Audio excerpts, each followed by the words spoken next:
नमस्कार साथियों, मैं विपिन फिर से आपके अपने YouTube platform let's start by Vipin sir पर स्वागत करते हैं। जैसा कि अभी एक हाल ही में एक घटना हुई थी, श्रद्धा मर्डर केस।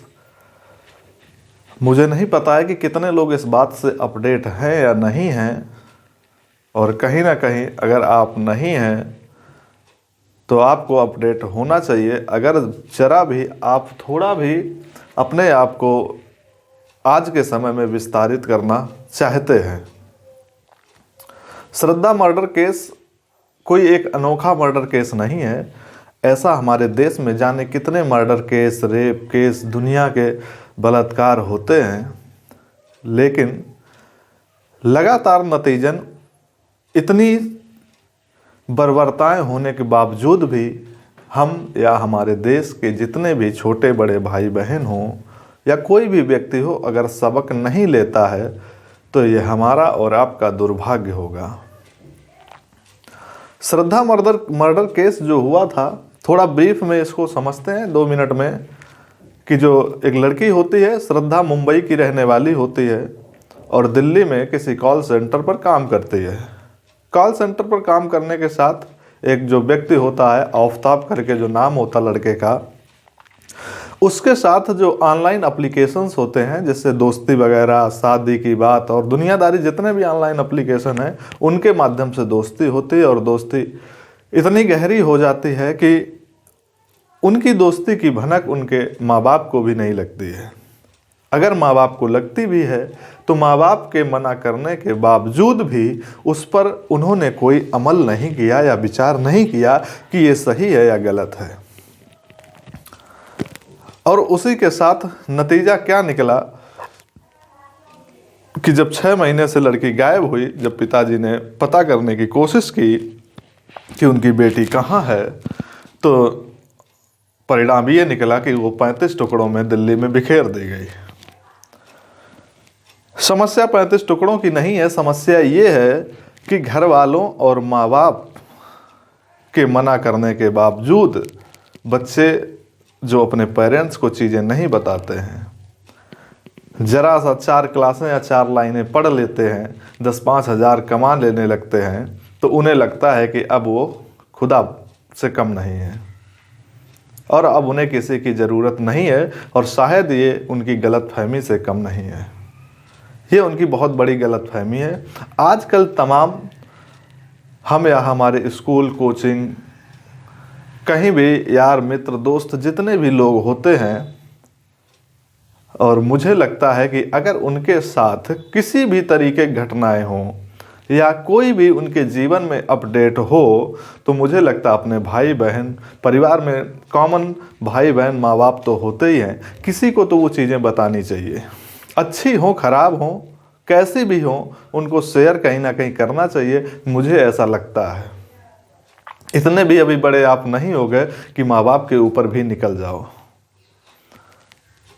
हो सकता है डांट पड़े, मार पड़े, जो भी है। ऐसा मुझे नहीं लगता कि आजकल इतनी मार और लोगों पर पड़ती है। हाँ, सही गलत का दिशा निर्देश जरूर घर से दे दिया जाता है कि ये गलत है या सही है। और मैं वादा करता हूँ कि अगर ऐसी चीज़ें आप करते हैं तो किसी भी परिणाम में विफलता होने के चांसेस बहुत कम हो जाते हैं। नतीजा कहने का मतलब ये है कि हमारा भारत देश कुछ इस तरह का देश रहा है, हमेशा इसने कभी किसी पर अग्रेशन नहीं किया है और इस पर हमेशा से बर्बरताएं की जाती रही हैं। हमारा देश, भारत को अगर देखा जाए, भारत देश को जब भी हम बात करते हैं, ज्ञान का देश कहा जाता है, ऊर्जा का देश कहा जाता है। ऊर्जा, सूर्य की किरणों का देश, जहाँ पर एक से एक संत निकले, एक से एक वैज्ञानिक निकले।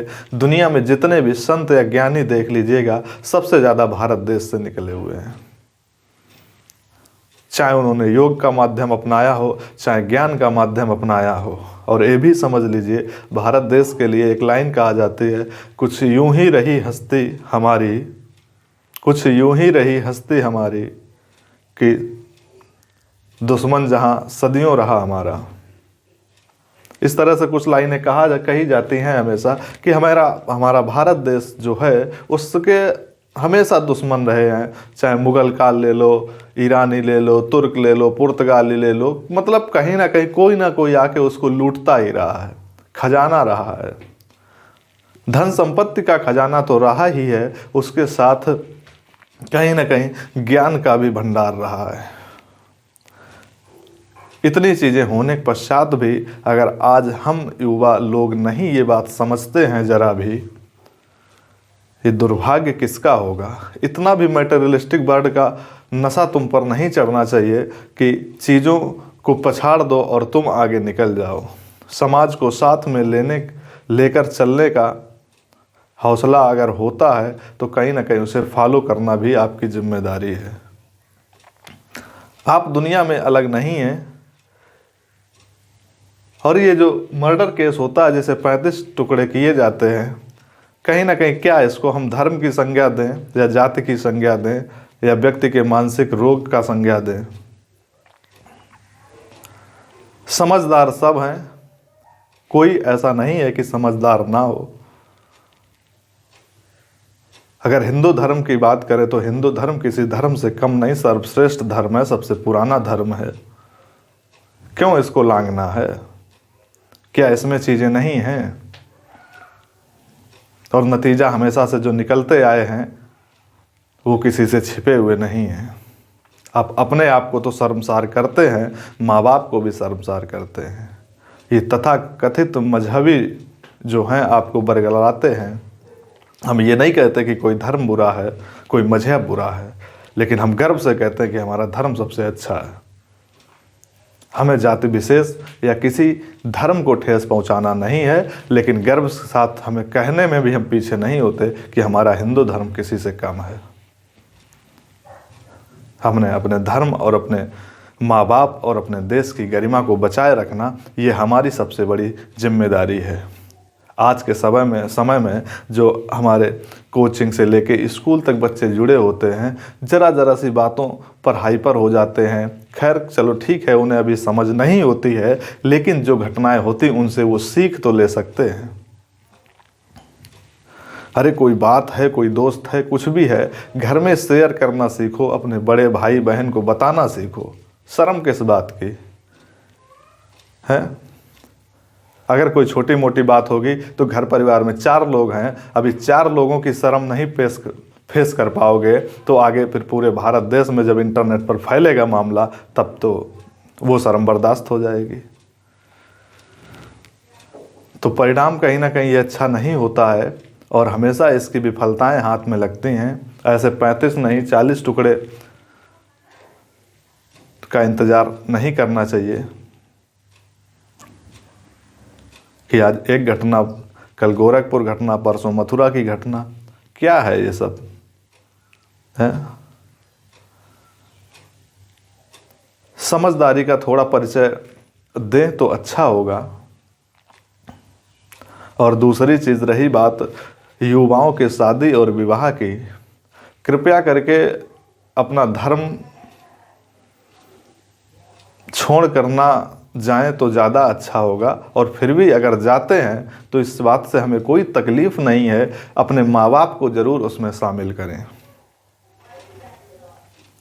अपने निजी फैसला ना लें इस चीज़ों में ताकि उसके परिणाम घातक हों। अगर 2 विपक्षी पार्टियां हैं या कोई दूसरा धर्म है या जो भी है आप करना चाहते, आप स्वतंत्र हैं, लेकिन ऐसा ना करें कि किसी को पता ही ना लगे। अपने माँ बाप के फैसलों पर हमेशा विश्वास रखें और उन माँ बाप के फैसलों की उम्मीद भी बने। और नतीजा ये हमारा वादा है कि हमेशा सकारात्मक ही आएगा। कुछ भी हो, छोटी बड़ी बात हो, बताना सीखो, समझदारी का परिचय दो। पढ़े लिखे सब लोग हैं, हर चीज़ को समझते हैं। कितनी घटनाएं आज के समय में हो रही हैं और ख़ास तौर से किसी घटनाओं से उतनी तकलीफ़ नहीं होती है जितनी कि जब रेप केस और बलात्कार जैसी घटनाएं आती हैं।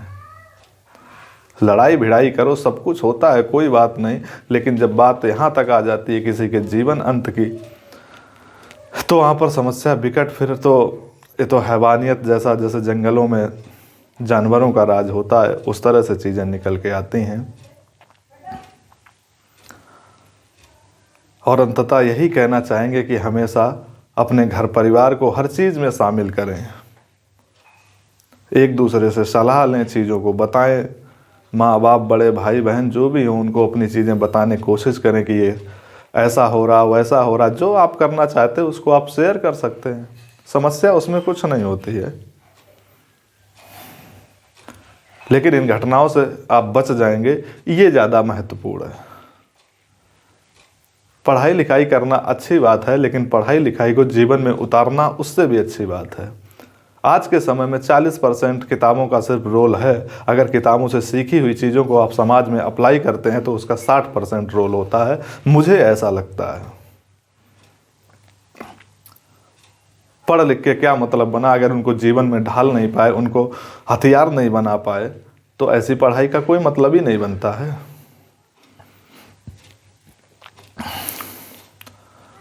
और ये एक घटना नहीं है, जाने कितनी घटनाएं हैं। ऐसा नहीं, ये घटना आज की नहीं, शायद 10-15 दिन पहले की बात है। रोज़ इस पर अपडेट आती, रोज़ इस पर पढ़ते हैं, आत्मा कचोट जाती है। कभी नहीं मन करता है इन सब चीज़ों का, लेकिन क्या करें, इतने लोग जुड़े हुए हैं। तो लगता है कि शायद किसी के जीवन पर थोड़ा भी असर पड़ता है, या जितने लोग सुनते हैं नहीं सुनते हैं।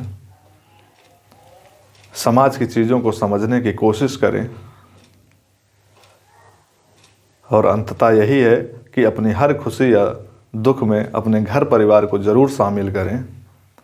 कोई भी आपके दिमाग में चीज़ बनती है तो माँ बाप से शेयर करें, और ये विश्वास है कि उस चीज़ के परिणाम सकारात्मक आएंगे।